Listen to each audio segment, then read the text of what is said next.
This episode of Down in the Village was written in 2008 when airport security had reached new levels of aggression, and it began with a sequence where unusually I stood up and walked away from the piano. Well, in fact, I stood up and walked around the piano. I'm not going to do that in my study because that would mean I'd have to climb over the keyboard. So instead, I'll just describe the sequence once we get to it.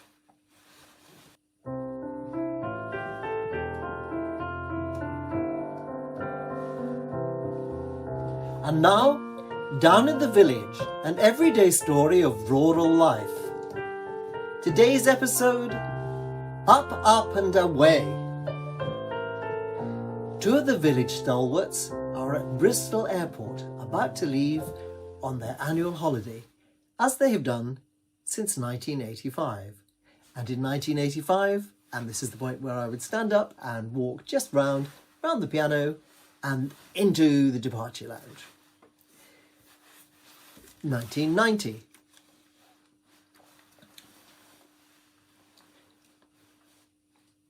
There is now a security arch. Sorry. Now, this is new, isn't it? Sorry. The machine won't harm the film in the camera, will it? Sorry, I didn't see the notice. I'm really sorry, I didn't see the notice. I'll be sure to read it the next time. And through to the departure lounge. 1995. And walk round the piano. I hope my trousers don't fall down. And through to the departure lounge. 2003. I walk round the piano and then, sorry. Okay, now and on to the departure lounge. 2008. Walk round the piano and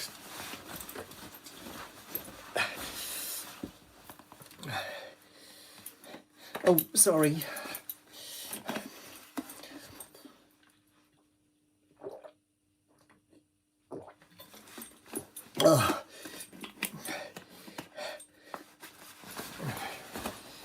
Right. No. Oh, sorry. Oh.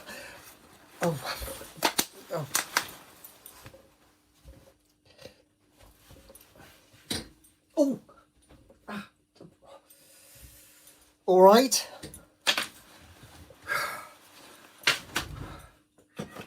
No, I didn't enjoy it, Byron. He's not my type.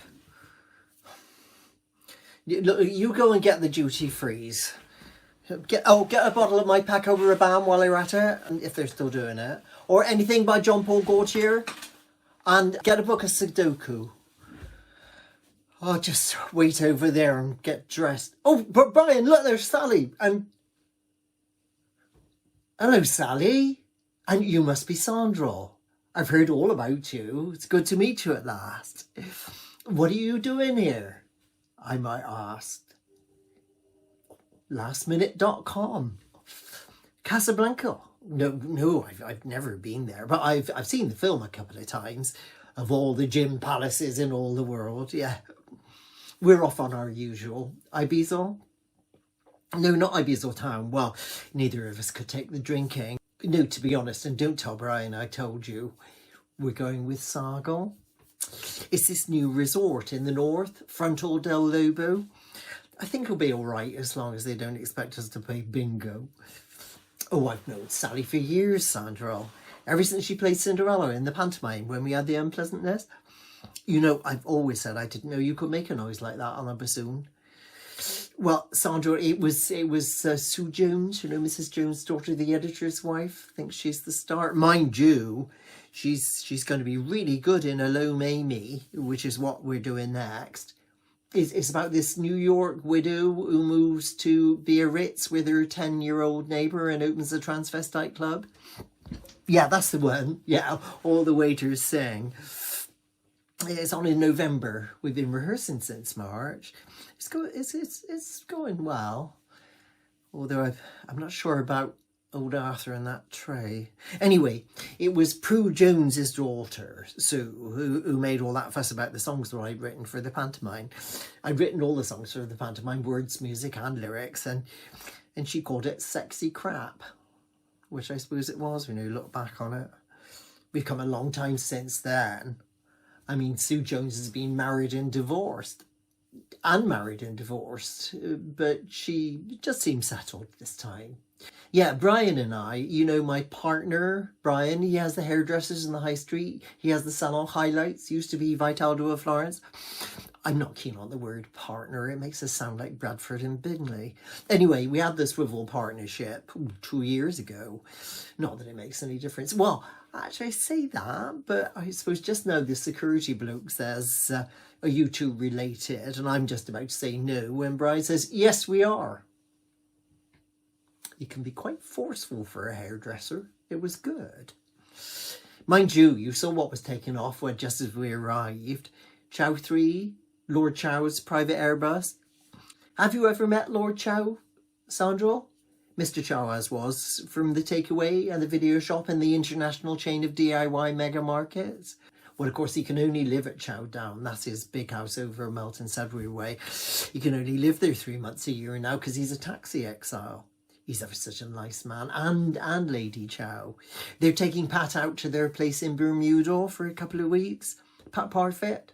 Well, she's Darren Chow's mother-in-law now, of course.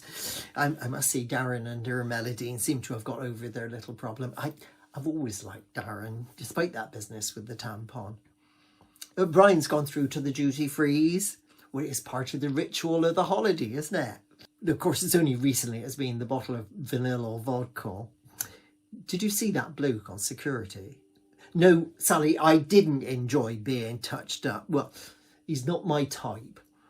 And did you see what he did? He has me standing there feeling like a bloody criminal with everybody staring at me just because I went through the arch thing a bit early. It wasn't as if I even bleeped. Anyway, I don't want to talk about it. Those security people are all the bloody same. So, what do you do then, Sandra? Oh, God. Airport security. Well, you're usually working over there. Well, it must be a busker's holiday for you then. Oh, I'm sorry, but it makes me mad. I'm sure you're different, but I'm sick to death of the way they treat everybody. I mean, I'm all in favour of being careful. I don't want to be blown up any more than anybody else, but it's not as if they've ever caught anyone with one of those machines. It's just deterrence, and yet they treat everyone as if they're criminals. I mean, let's face it. When are they going to accept the fact that 99.9999999% of people are just ordinary people going on holiday or travelling on business, instead of making every single one of us being treated as a dangerous international terrorist suspect? It makes my blood boil. Brian, over here. Look. Yeah. I hope you've got my Paco Rabanne.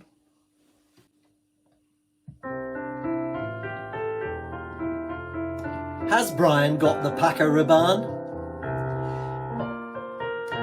When are they going to accept that 99.99% of people are just ordinary people travelling on business or going on holiday?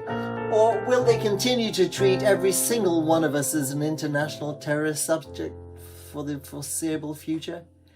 Stay tuned for the next exciting instalment of Down in the Village.